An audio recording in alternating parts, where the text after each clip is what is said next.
இப்போ தான் ஜனநாயகம் படம் ரிலீஸ் ஆகுது. அந்த மூவிக்கும் டெல்லியில் நடக்கிற நீட் எதிர்ப்பு போராட்டத்துக்கும் என்ன சம்மந்தம்னு தெரியல.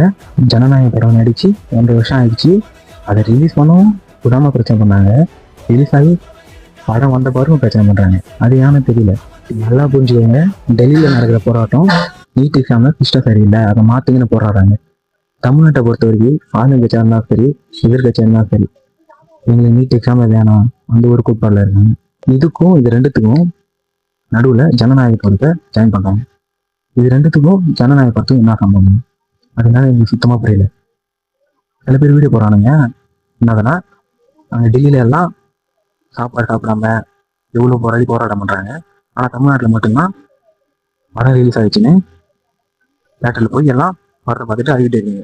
வீடியோ போட்டவங்க எத்தனை பேர் நல்லா புரிஞ்சுக்கோங்க. வீடியோ போட்டவங்க எத்தனை பேர் டெல்லியில் போய் போராட்டம் பண்ணிட்டு வந்து எங்களுக்கு கேள்வி கேட்குறீங்க? இது கமெண்ட் சொல்லுங்கள்.